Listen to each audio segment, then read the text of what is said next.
start over,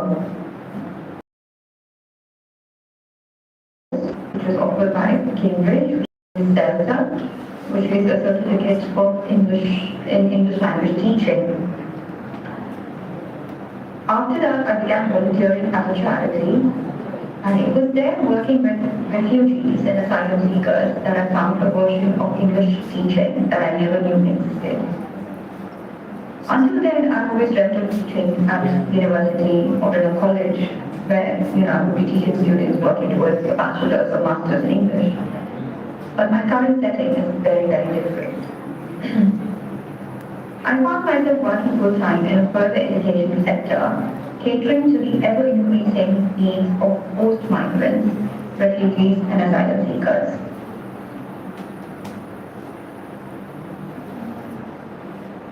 As English studies shift from a purely literary discipline to a multifaceted study of Englishes and their social-political functions, the UK further education sector emerges as a critical site of inquiry. This plenary address explores the evolving paradigms of ESOL, which is English for speakers of other languages, within the UK's super diverse classrooms. Here we move beyond traditional grammar translation or communicative methods. I would like to draw your attention to how contemporary further education practitioners navigate the radical pedagogical shift towards translanguaging.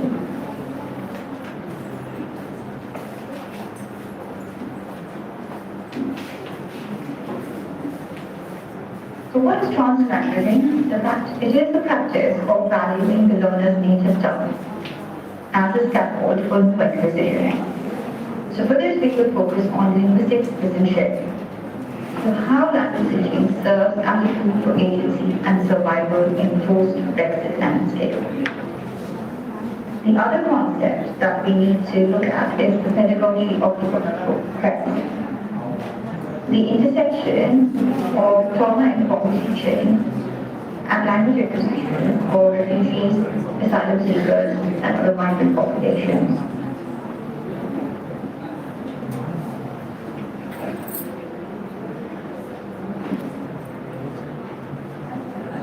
Okay, so to describe the context, or sort of set the context, as I said, so I work with a lot of people who are forced to leave their countries, and then they seek asylum or have refugee status within the UK.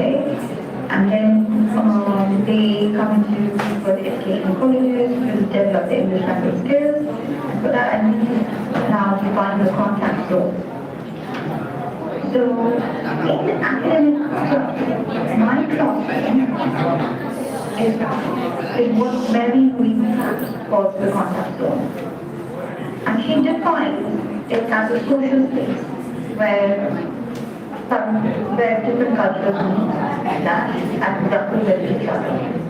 Often in context of highly explicit relationships of power, such as colonialism, or in my case, it's the migration crisis. In my further education classroom, the world meets, because I have students from across the world. They are from China, Hong Kong, Vietnam, Somalia, Sudan, Eritrea, Dominican Republic, Brazil, Ukraine, Afghanistan, Iran, Kurdistan, we name it, Sri Lanka. I have so many different nationalities within one classroom, and it truly feels like a global village. Now, many survived in the UK are absolutely no literacy, who have survived internal conflicts and autocratic regimes. Now, in this contact zone then, English isn't just a subject like Shakespeare or drama. English is survival. It is the difference between getting control or staying in poverty, between understanding what is the content or suffering in silence.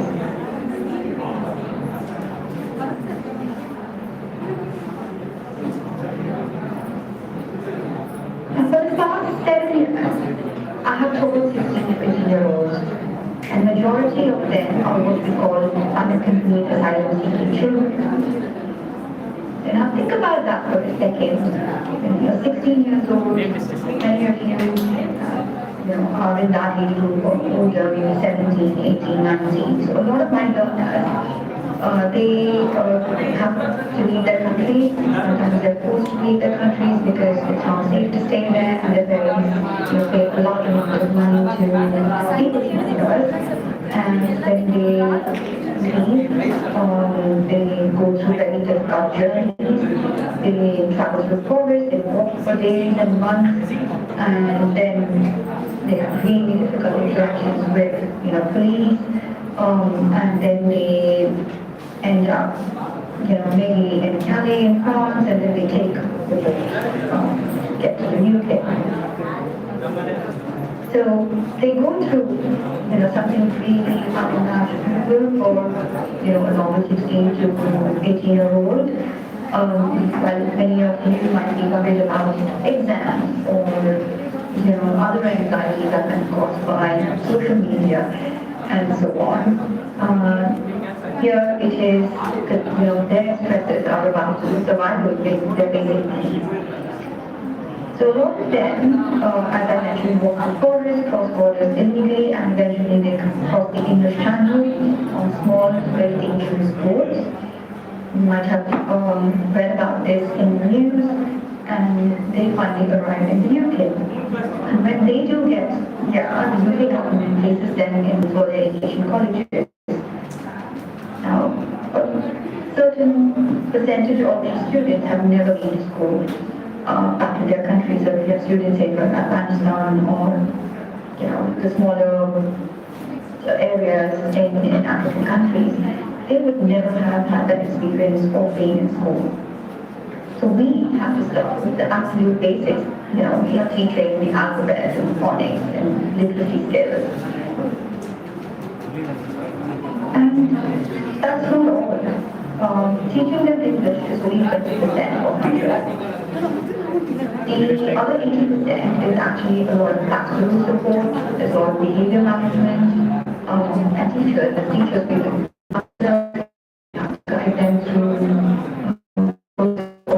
aspects that in the UK, navigating them, helping them navigate through various processes, such as registering with a doctor, travel assistance, and so on. We guide them through all this, in addition to helping them deal with the trauma that they are in, while trying to teach the present simple and present death. In this context of classes, the teacher is switched between a traumatic past and a hopeful future.